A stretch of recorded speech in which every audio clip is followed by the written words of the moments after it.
prevention technologies, which means that we work on preventing pollution before it occurs, so dealing with environmental concerns before they have a chance to become a hazard. Our network consists of well over 300 individual participants with over 100 tribes participating. We share information via a listserv, which all of you might hopefully are a part of, through presentations such as this and through our website that you should be seeing right now. Let's see. We regularly solicit topics of interest from our network, so composting and anaerobic digesters have come up repeatedly recently, and we hosted a composting webinar in June, which you can find here on the website on the June 24th Organics Composting webinar. It was just great. And today we have Daryl Williams from the Tulalip tribes, and we have Tansey Smith from the Forest County Potawatomi tribe in Wisconsin talking about their experiences with the anaerobic digesters.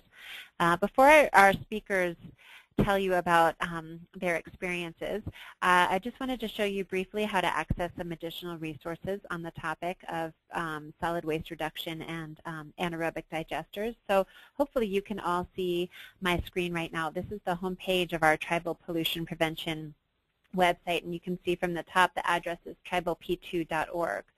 So a couple of things here. There's a lot of information on this website, and I'm just going to show a couple of ways that you can access it. So I'm going to use today's example of anaerobic digesters and solid waste reduction to just quickly show you how a couple of tips on how to use it.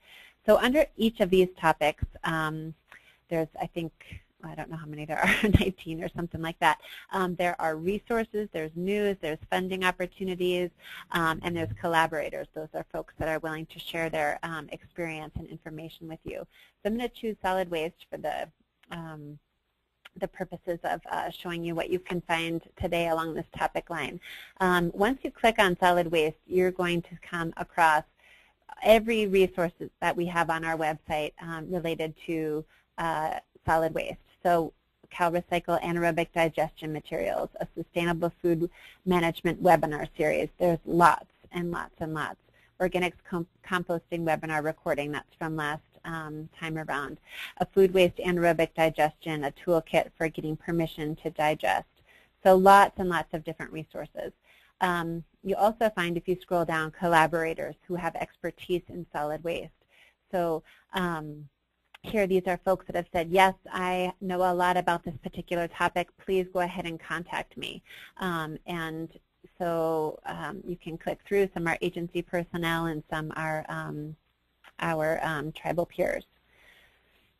If you scroll down again, you'll see funding that's related to solid waste. We have open grants, such as the Healthy Environments grants from Kresge right now, and we also show closed grants if they are grants that are likely to reoccur in the next year. So just so it can kind of give you a heads up that this is coming up. It usually happens in March. You know, keep your eyes open. Here are events that are related to solid waste coming up right now. It looks like today there's an ITEP training on developing and implementing solid waste, tribal solid waste codes. And finally, here's news that's related to solid waste. So this exists for every different topic area that we looked at on the home page that is across the top. Another way to search the site is to just directly put something into the search button. So if you, today we'll use anaerobic, for example, and now we search, and now we kind of narrow down that solid waste category and just see things that have in their title or description something to do with anaerobic digesters. And of course, these webinars will be posted, and you'll be able to search for those that way as well. And one other thing, we do have this great tool, our Collaborate tool, which allows you to be able to search for individuals, for your peers or agency expertise that have expertise in these certain topic areas. So for example, if you wanted to find a tribal peer who is willing to be a collaborator in the topic of solid waste, there, your dots come up, and those are folks who have said, yeah, please contact me. I have some expertise in this area. And then if you were to click on one of the dots, you will find out more about what this particular person's area of expertise is, and you can then go further on and contact this member if you like. And this is all encrypted. Nobody can, you can't be you can't be spammed through this at all. So let's see. I think that was all I wanted to show you from the Tribal P2 website. Of course, you know, let me know if all of our contact information is on there, and these webinars will be posted in a prominent place right in the beginning. And you can also search through them the way I just showed you how to do that. So with that, I'm going to go ahead and turn it over to Daryl. Daryl, are you there? Okay, I'm here. Excellent. Okay. I've got your PowerPoint presentation pulled up, and we're ready to go. Daryl Williams, as I mentioned, is from the Tulalip tribes in western Washington, and they have created a very innovative anaerobic digester to deal with some of the dairy waste that they were experiencing on the river. So go ahead, Daryl. Okay. Well, our Qualco energy project is fully owned by the Tulalip tribes, but we formed a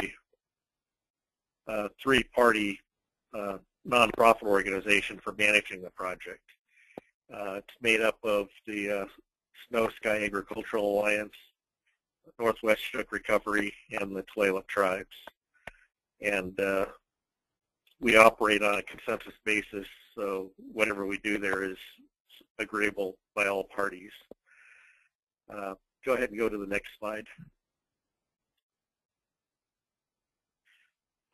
And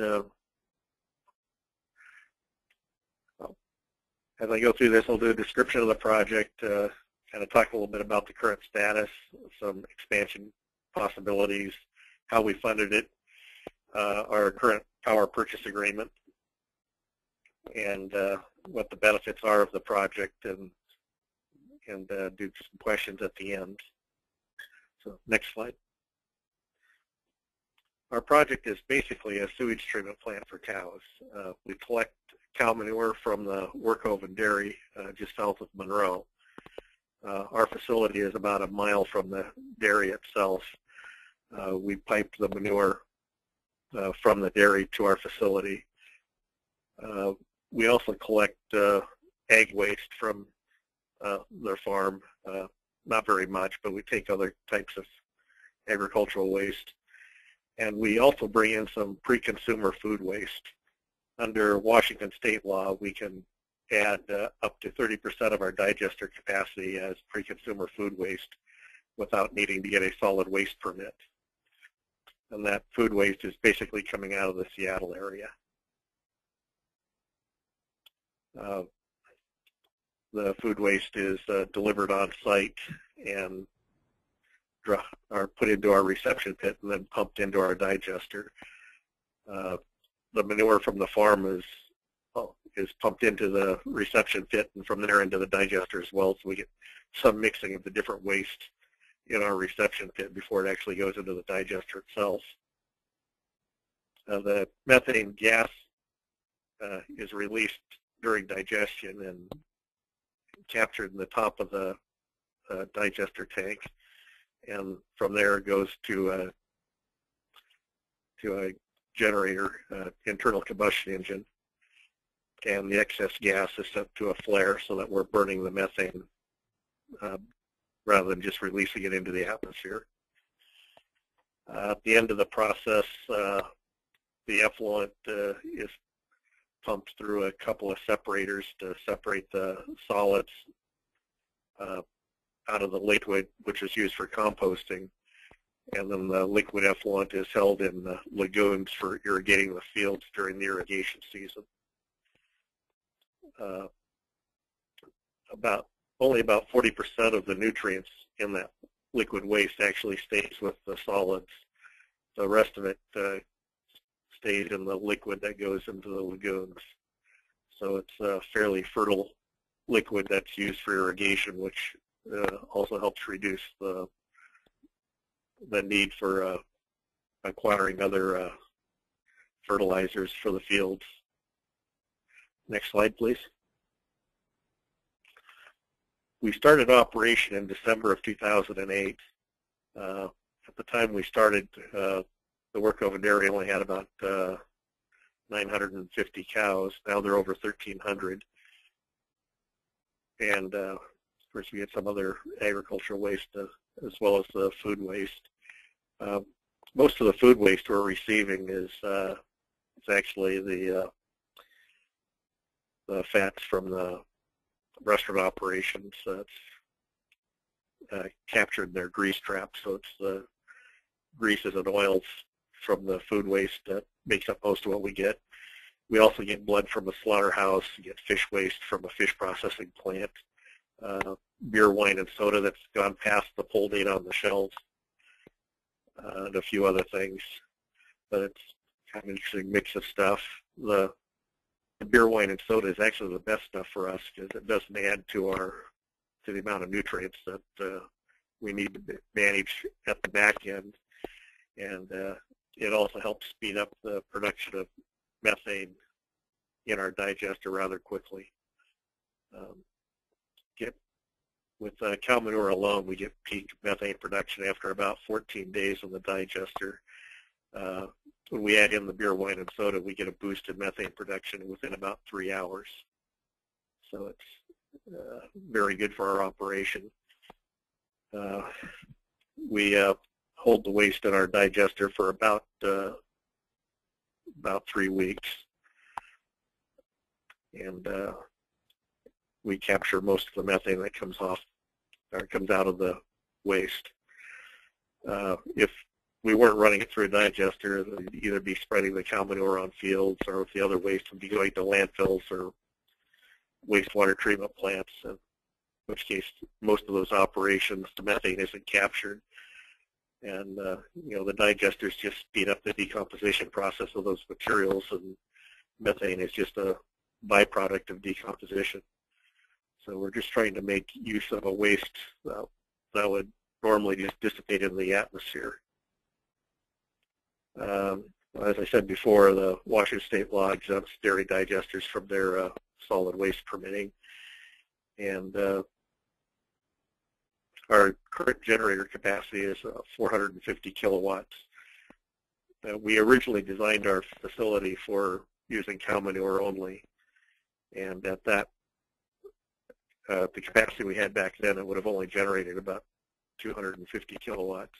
But bringing in the food waste, we're running in full operation and really only using about a third of the gas we're generating.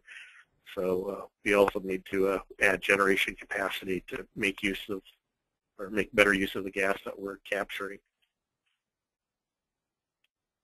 And since we started, we've been able to maintain about a 92% operation time.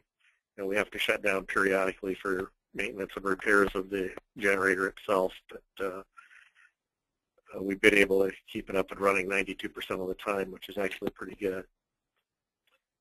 Revenues from the project, we're getting about $12,000 a month from electricity sales, and $35,000 a month for the tipping fees from the food waste. So, the food waste is really a major part of paying for the operation to make it work. And we've been kind of struggling with the carbon market, but we're taking another shot at it now, and it looks like we'll be able to get through. Qualifying for the trading for the carbon credits is a lot easier for a facility that's operating on cow manure only.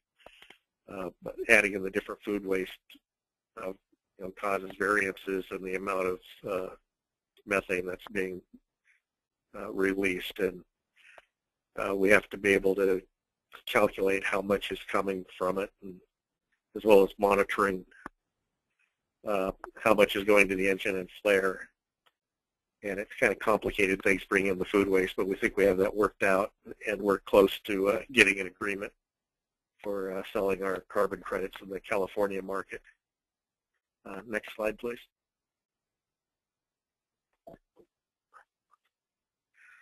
So we're looking at options now for concentrating the nutrients in our liquid effluent.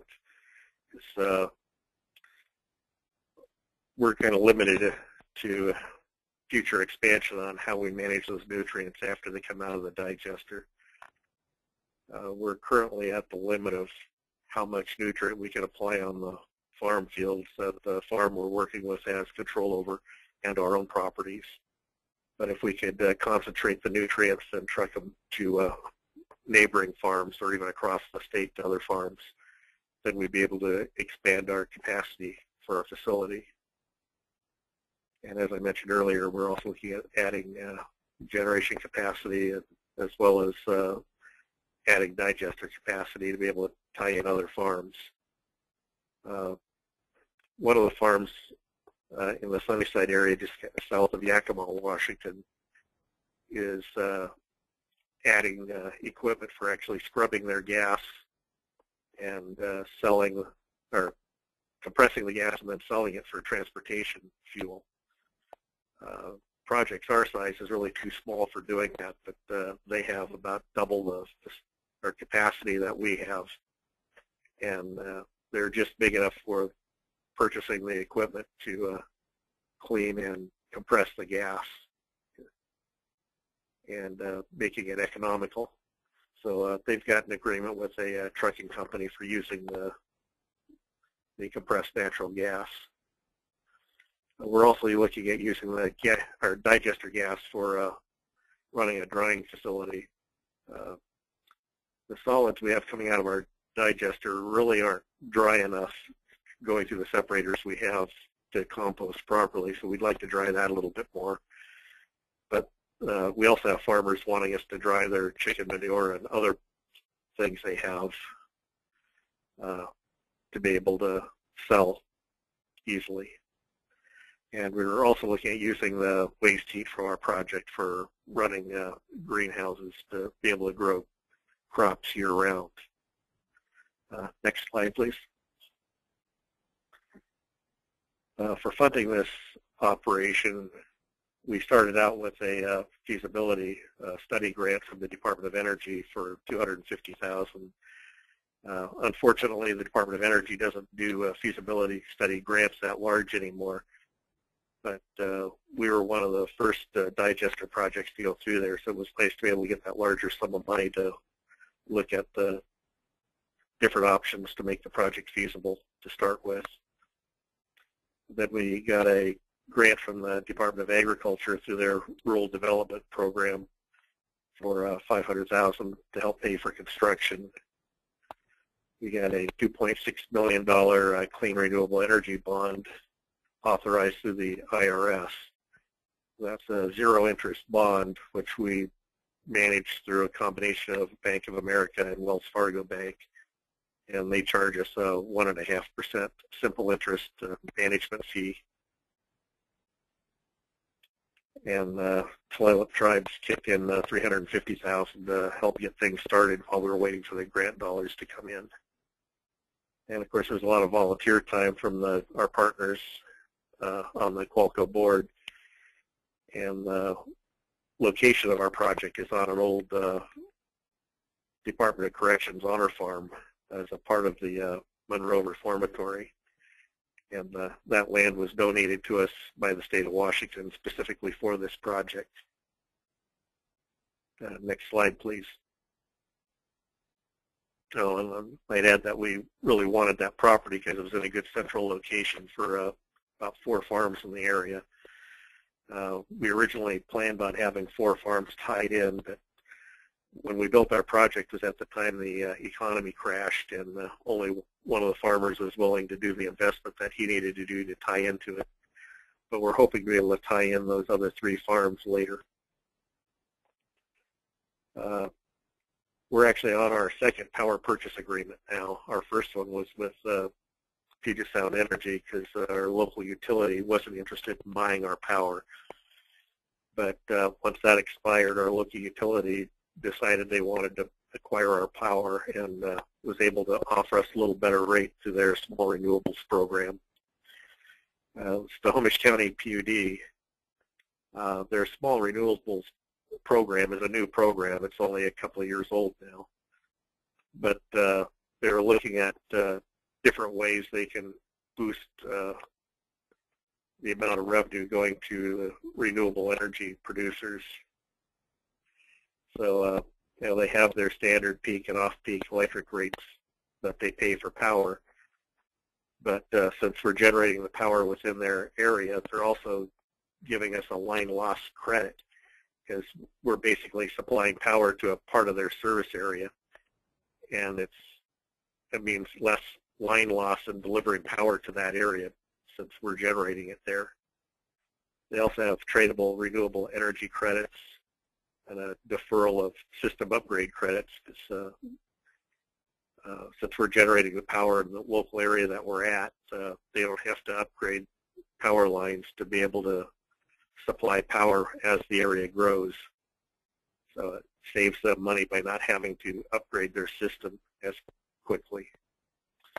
They've also providing a distributed generation credit for small facilities like ours, and they have a generation capacity credit, but only during the peak months from October through March. And then with our old agreement with Puget Sound Energy, we had to pay wheeling fees to deliver the power to another utility. So we're not having to pay those wheeling fees anymore. Next slide, please. So main reason Tulalip got into this project in the first place is that we wanted to cut down the amount of nutrients and bacteria running off the farm fields into the neighboring rivers. So by doing this project, we're getting the raw manure off the fields, and once the nutrients, or the manure has gone through the digester, it comes out the other end, we've killed off a lot of the bacteria that was in it, and it converts the nutrients from the organic form to inorganic form.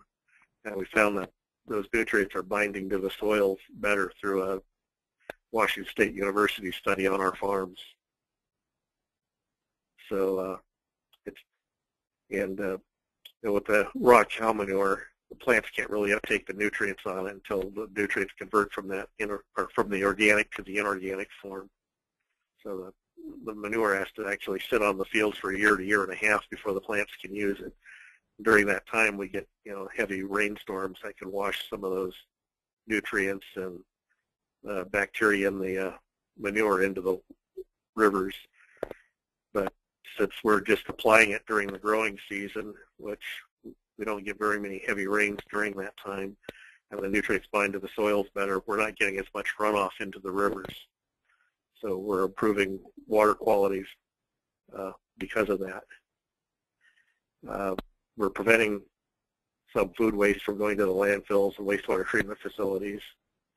We're generating renewable energy. We're recycling nutrients for use on our farm and some neighboring farms. We're reducing the methane emissions into the atmosphere, which helps reduce the effects on greenhouse gases. And we've actually improved the economic viability for farms. For the work-owned dairy that we work with the most, just the way we've improved the management of their nutrients has actually saved them $250,000 a year on fertilizer cost.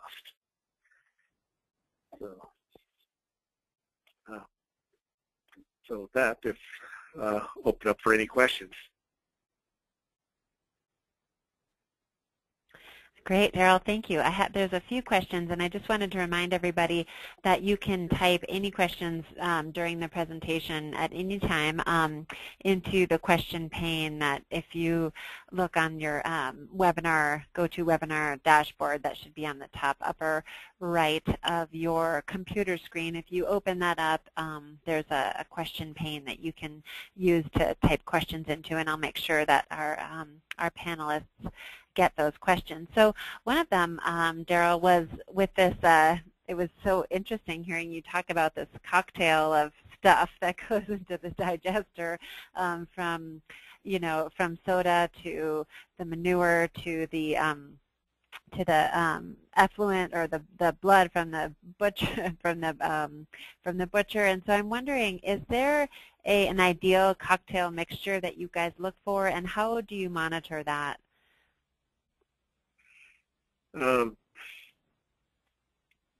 Yeah, we really haven't come up with an ideal cocktail mix. We've just been more opportunistic than anything. The trap grease from the restaurants has been kind of the easiest thing to get. Unfortunately, we're probably using more of it than we should because it tends to cause us some problems periodically with our digester. Beer, wine, and soda, of course, is it's really good for us to use, but we have to add it in slowly because we put in too much at a time. It also causes us some problems. The other waste we haven't really had any problems with, but we also get it in smaller quantities. So we have fluctuated, the amounts of different things, but it's been mainly because of the suppliers not really shipping it to us at a steady rate. We get, fluctuations in the supply, and but the only ones that really seem to cause us any problems is the trap waste if we put too much in at a time. So we've really worked on trying to stabilize the input of that, and we're actually adding in a pre-processing tank to where we can, so it doesn't really matter how fast they truck it in, we can store it in there and then feed it into our digester at a more steady rate. But cows are pretty efficient at removing energy from the food, so getting the food waste actually gets us materials that have a lot more energy in it to run through our digester. Excellent. And then another question is, how often is your digester shut down for maintenance? Most of the time it's just for a few hours at a time, but once a year we have to shut down to have the top end of the engine rebuilt. So that takes most of a day. And then once every 4 years we have to rebuild the entire engine, which takes 2 to 3 days to accomplish. But all that work is done on site. Okay, and then a couple of other questions. What you explained some of the assistance through grants and loans that you had for some of the upfront costs. Is it now a financially stable, sustainable facility? Yeah, in the first year of operation, I think we had something like $6 left in our account when we made our bond payment at the end of the year. But since then, we've done much better, and this last year, I think we had about $200,000 in the bank after our big bond payment. Okay. So we've been growing our resources, and we're actually in the process of purchasing some more property that we can use for applying the nutrients out of our digester. Excellent. And I just pulled up for the audience to see the Qualco Energy website that you had provided us the link to, and it looks like you've got a couple of videos on there and a little bit more about some of the day-to-day operations if anybody's interested. So that's all the questions we have for now. Did you want to add something, Daryl? I was going to say, thanks for reminding me about that. Yeah, on our website, there's actually 4 videos that describe how we built the operation, how it operates, why we operated it, and I forgot what the last one is, but they're short 10-minute videos, and they're actually fairly good videos that help describe our facilities. Great. Okay, thank you. Thank you so much. And if you have any questions at a later time and you want me to get those to Daryl or you want to contact him directly, Daryl, do you want to provide your email address? Yeah, that's fine. Okay. It's dwilliams@tulaliptribes-nsn.gov. That's great. NSN for Native Sovereign Nation. All right, thank you so much. And we will, okay, with that, I'm going to go ahead and introduce our next speaker, who we have Tansey Smith. She's a sustainability coordinator for the Forest County Potawatomi tribe in Wisconsin. She's with the Land and Natural Resources Department, and I am going to, this is going to take just a second. I'm going to change presenters over to Tansey.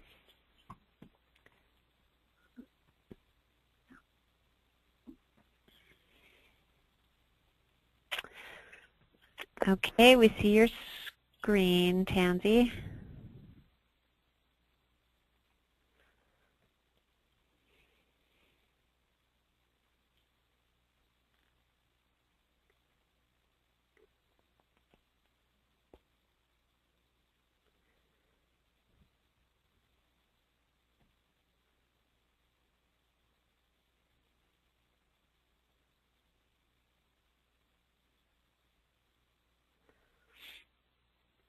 Okay, I'm confused.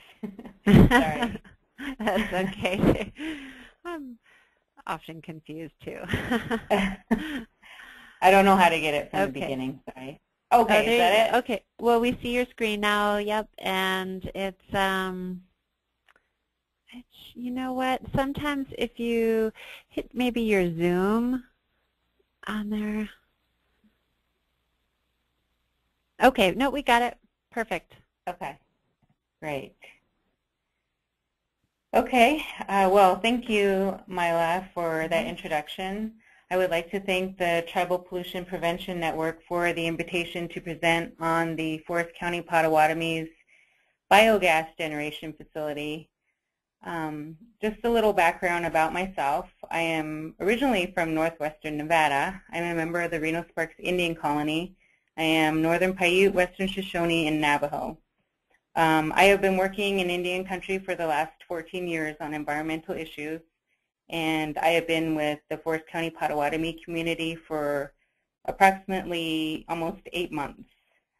So I'm new to the position, but I saw the importance of presenting the biogas generation facility and agreed to do the presentation today. So thank you again to Myla for setting this up. First, I would like to start off with the environmental mission statement that serves as the Forest County Potawatomi's overall environmental ethic.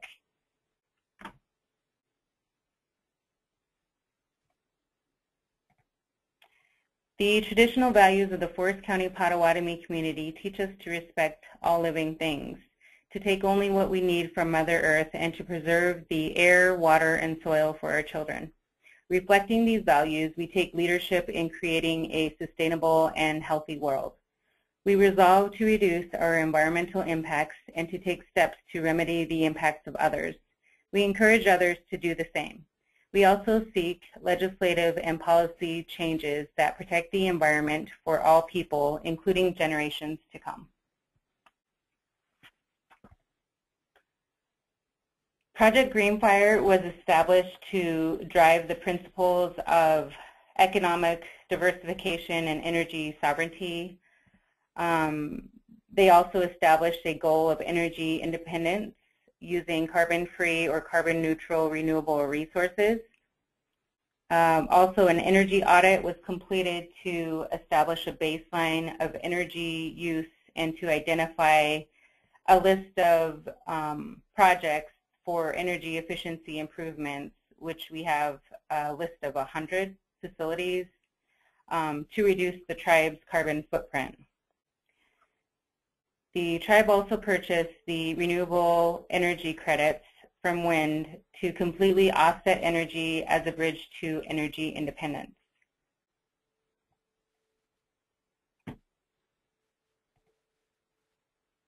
Project Greenfire's initial focus was on the low-hanging fruit, which is energy efficiency.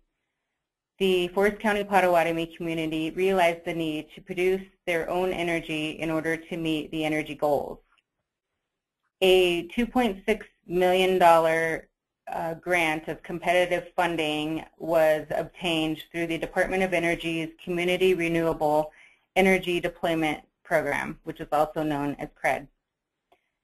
The project started out small, where a 30 kilowatt solar photovoltaic panel was installed on the administration building in Milwaukee in 2011. In overview of the facility, as part of the remaining CRED funding, the facility operates on liquid pumpable food waste, which is from the region's beverage and food processing industries.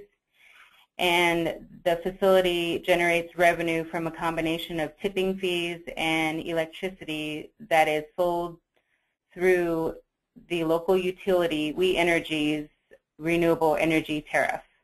And the partners were Myron Construction Company Incorporated, Symbiont, and Biothane LLC.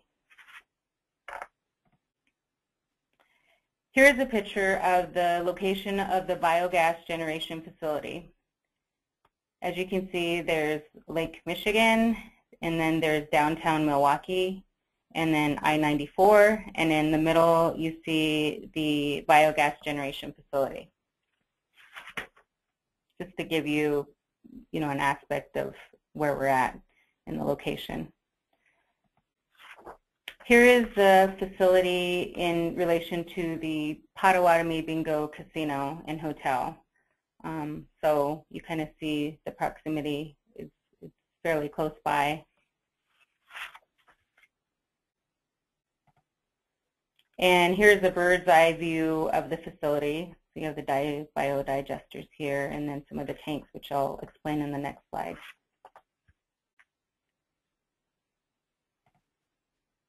Here is a site plan, which here is the parking lot that you had just seen in the previous slide, east of the biodigester here. And also to the far left here is the stormwater detention pond.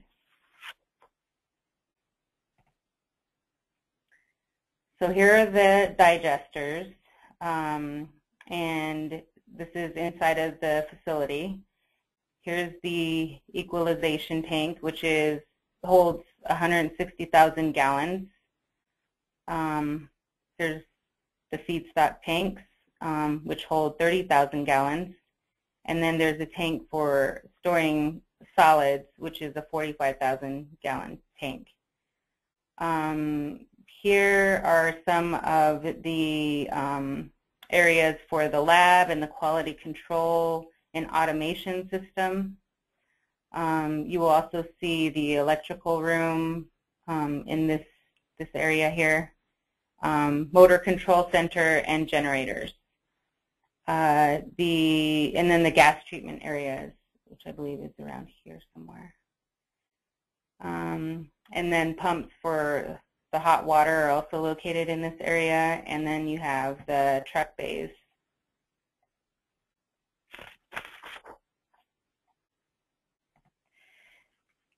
So here's the feedstock handling diagram, and then here's this purple kind of arrow system, which here's the unloading bays that we had talked about with the trucks, and then here's the 5 feedstock tanks, which I had mentioned, the equalization tank, and then the 2 biodigesters. And then I'm not quite sure how the whole process works, but this kind of gives you, an idea as to, what goes where. There's a solid separator, returns to the tank, and then heat from, the hot water, and then it goes back to the sewer.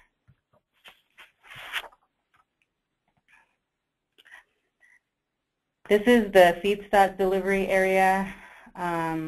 The pumps, you see the pumps here that are connected to the different tanks. So this is just more of a visual on some of the equipment that's used in this process. Here's the pumpable foodstock samples. So in the middle you see some mustard as part of the pumpable liquid.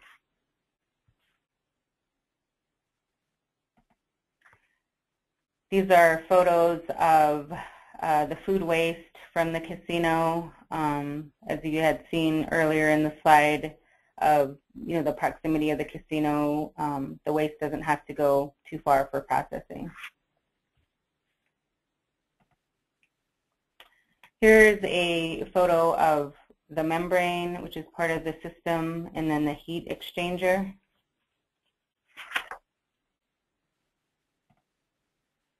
Here's another process slide that includes the raw biogas, which goes through a filter, which is here, and then goes into the iron sponge here, and which takes sulfur dioxide out, which is important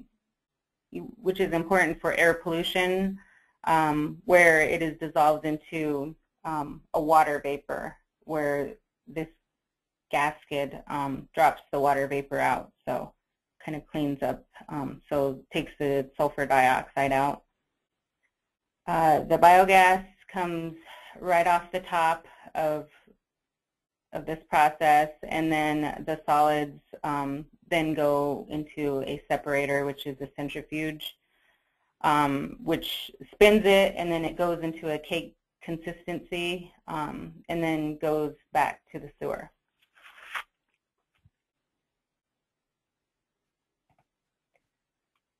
So this is a centrifuge, which is a solid processing piece of equipment.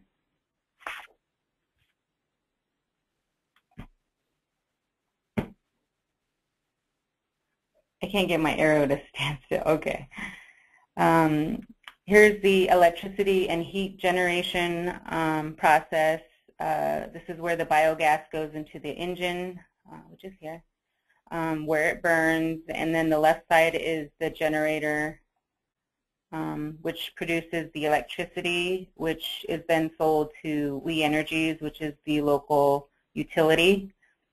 And then the combined heat and power, which air goes to the water, and then the heat is collected. And then here's the stack economizer, which gathers the heat from the exhaust gas.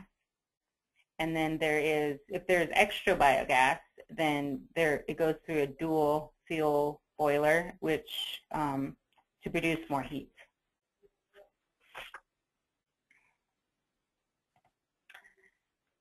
This is a photo of the generator. This is the stack economizer, which you had seen in the diagram in the previous slide. Here's the dual fuel boiler.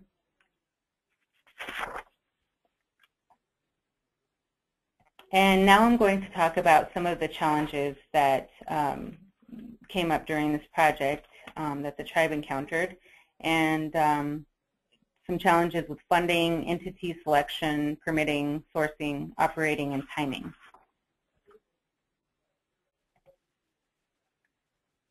So the funding was part of a Section 1603 grant, which was part of the American Recovery and Reinvestment Act, the ARRA funds. This is where the tribe purchased two GE and Waukesha generators, which was purchased in 2011 to qualify for safe harbor, which is an accounting method that avoids legal and tax regulations, which was a compliance with the grant, so that the tribe had to make certain investments and demonstrate that they made the appropriate investments. So that was part of the compliance guidelines in the grant. And then the remaining DOE CRED funding, they had issues with grant terms and conditions that limited the flexibility of the project. Also, Focus on Energy grant was presented a challenge because they had to use it for reduction of base load, but they were able to get that. And then the new market tax credits, there was no allocations available for this type of project. And in securing remaining funds, a third-party financing could eliminate the profit. so that was presented a challenge for the tribe. And then the entity selection, the tribe had to create a taxable entity, so the Forest County Potawatomi Community Renewable Generation LLC, to directly take advantage of tax benefits through the Section 1603 grant. And this was a grant in lieu of tax credits, which typically equal to 30% of the project's eligible cost basis, which required the LLC to incur expenses of at least 5% of the project's eligible cost basis prior to the December 31st safe harbor, which was also an expiring program, which is unavailable for future projects. So those are some of the entity selection challenges. Another challenge that was presented was the permitting, and this was a very important part of the process. However, there were local zoning that needed to have compliance, so the tribe had to provide a general plan and detailed plan development. Along with that was a certified survey map. They had to subdivide the property. Also obtained an out-of-program agreement with the City of Milwaukee to extend water and sewer lines. A footing and foundation permit needed to be included for erosion control plan, stormwater management plan, and sewer discharge and plumbing permit. So there's a lot of different permits involved in the process of this project. Building permit. Also with state permits, they needed an air permit, a conditional exception allowing construction on historic fill, wastewater discharge permit, and for the federal permits, they had to do the NEPA review and the Section 106 of the National Historic Preservation Act, which they had to provide a confirmation for the State Historic Preservation Officer and Tribal Historic Preservation Officer. So a lot of different aspects of the project that needed to be included. Also, a sourcing challenge was the merchant facility without guaranteed supply. They also had a market research that indicated sufficient supply was available, but it was difficult to obtain long-term contracts. Market resistance to long-term contracts that would guarantee supply. And then the quantity and quality requirements, so the high chemical oxygen demand, which was required for electricity generation, and the economics of the project required a tipping fee. So, and then there was an unknown on the availability of feedstock, which will change if it was going to change in the future. And so as a result of that, they had to develop a second reactor, which was added to allow for the wider array of potential feedstock to maximize the operational flexibility of the facility. And then with the operating challenges, unlike solar or wind projects, this project requires significant operation and maintenance. Also, there couldn't be any interference with the casino operations in regards to the noise or smell and traffic from the facility. And then the pumpable waste reduce smell and allow for ease in operation, but reduces the potential feedstock supply. And then in marketing the solids, their outlets were looking for stable quality.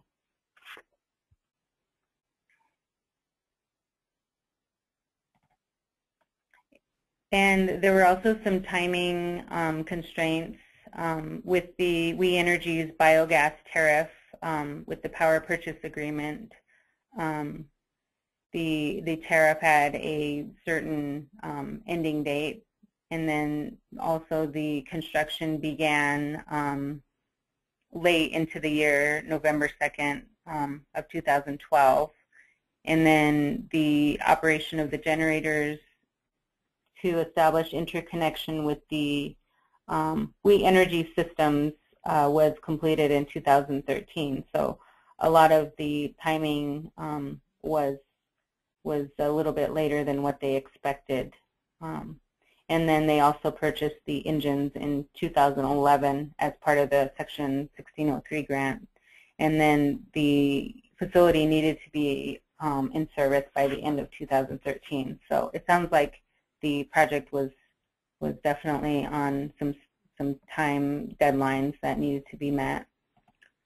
The throughput was, which is the amount that it takes to operate the facility, was the flow was 132,000 gallons per day, which generated about 516 cubic feet. And there was 65% methane. The chemical oxygen demand was 92,500 pounds per day, and that was how much food was going into the plant. Food and beverage waste was going to the plant. And the electricity output is 2 megawatts, and then the excess heat is 4.1 to 5.0 million British thermal units, which is the measurement of the amount it takes to heat the facility. In conclusion, the biogas generation facility is an important project for the region, as it will remove waste streams that would have otherwise been landfilled or land applied, such as spraying on the fields. So this project prevented polluted runoff through clean energy, through this clean energy facility.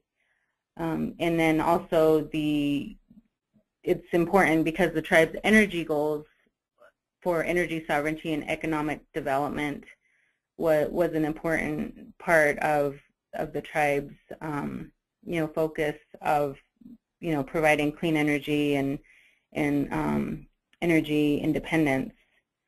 And then the main, I think, lesson that they learned through this project is that the economic feasibility is dependent on the convergence of factors such as power sales, feedstock, availability, use of heat, and grants. This facility also produces enough green electricity to power approximately 1,500 homes. So I thought that was a pretty interesting fact about the facility. So I think in researching this project and learning a little bit more about it, as I've been working on different presentations and presenting to the community, it's just been a really great thing for the Forest County Potawatomi community, and I'd like to say miigwech, thank you for attending the presentation, and I will give it back over to Mila. Thank you, Tansey. One question is whether your facility, if Potawatomi intends to keep the facility at the same size right now, if the size is working well, or if there tends to be some growth in the future. I think there is some growth in the future. I think the demand needs to increase a little bit more. I mean, in talking with other people who have been working directly on the site, I think that's the feeling, is that they're wanting to expand. It's just they're trying to expand it with what they have, but Mm-hmm. Great.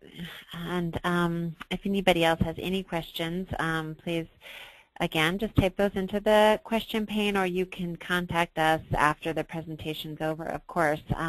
And I would just like to say, thank both Daryl and Tansey again. There's so many, as we can see, there's so many factors that go into the successful launching of an anaerobic digester, and you guys both explained some of those challenges and some of the successes and the inputs that go into it so well, and I thank you very much for that. We Also on our website, we will take some of the funding mechanisms that both Daryl and Tansey discussed, and we'll kind of, although many of those it sounds like have sort of sunsetted or disappeared, we will compile some of those funding resources that were used in the initial stages of your projects or the continuing stages of your projects, and we'll just compile those into a funding list and post it on the site too, so you'll have those as resources as well. And with that, I think we'll go ahead and wrap it up. I don't see any other further questions, so I just want to thank you again, Daryl and Tansey. Thank you so much for sharing your expertise. We really appreciate it. And with that, we'll end the webinar. Thank you. Have a great day.